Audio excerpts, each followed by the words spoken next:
안녕하세요. 복일교회 이명기 목사입니다. 오늘은 요한복음 1장 묵상입니다.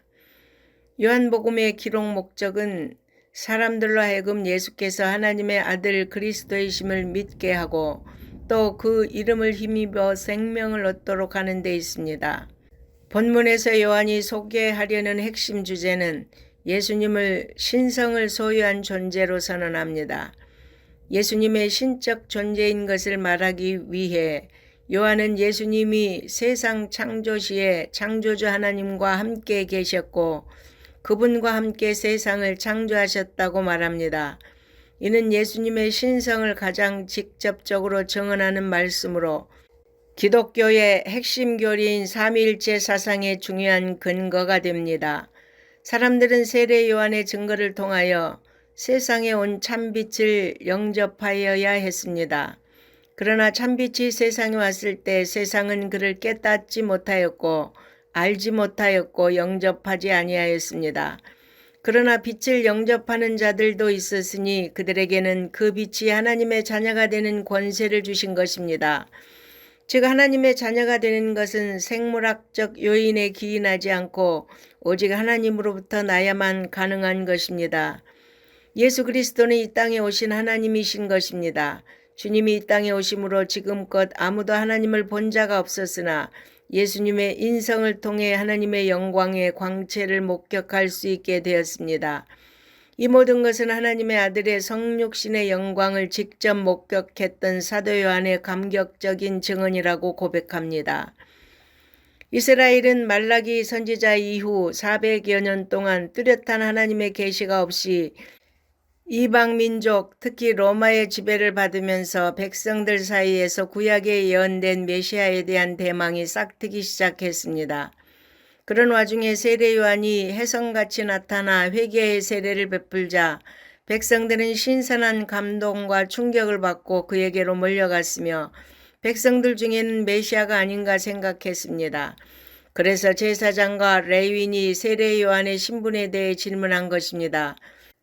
그때 세례 요한은 자신은 주님의 길을 곧게 하라고 광야에서 외치는 자의 소리라고 밝히며 자기는 메시아의 신들매 풀기도 감당하지 못할 만큼 비천한 존재라고 겸손하게 대답했습니다. 이러한 사실은 세례 요한이 얼마나 철저한 소명의식을 지니고 있었는지 잘 보여줍니다. 실로 세례 요한은 오고 오는 모든 세대 사람들에게 귀감이 되는 인물이라 아니할 수 없습니다. 세례 요한은 예수님께서 자기에게 다가오는 것을 보고 세상 죄를 지고 가는 하나님의 어린 양이라고 선언함으로써 세상의 죄를 담당하실 분이라는 것을 분명히 증언했습니다. 동시에 그는 예수님을 성령으로 세례를 주시는 분이고 하나님의 아들이라고 증거함으로써 예수께서 하나님께로부터 온 메시아임을 분명히 하였습니다. 여기서 예수님이 성령으로 세례를 주시는 분이라는 사실은 매우 중요합니다. 사람들이 물세례를 구원의 표징으로 생각하는 경향이 있는데 물세례는 죄 씻음의 외적 상징일 뿐 구원의 표징은 아닙니다. 물세례를 받고 성령 세례를 받지 않으면 구원에 이르지 못합니다. 그러므로 예수 그리스도의 십자가의 구속의 은혜를 진심으로 믿고 성령님의 임재하심과 인도하심에 온전히 순종해야 합니다.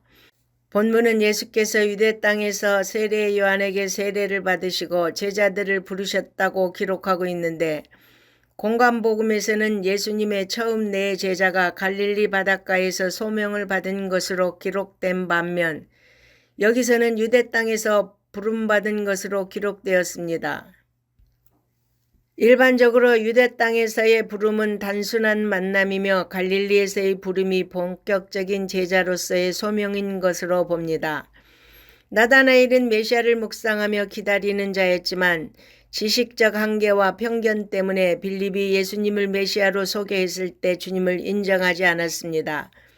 그런데 자신을 꿰뚫어 보시는 예수님의 영적 능력에 자신의 한계와 편견을 깨고 예수님을 하나님의 아들과 이스라엘 왕으로 고백했습니다. 예수님은 이미 그를 알고 계셨으나 때가 이르러서야 그를 만나신 것입니다. 그러므로 우리는 매사에 최선을 다하되 조급하거나 억지로 일을 해결하려고 해서는 안 될 것입니다. 오직 주님이 우리에게 맡겨주신 귀한 직분에 항상 감사하는 마음으로 겸손히 처신해야 하겠습니다. 아멘.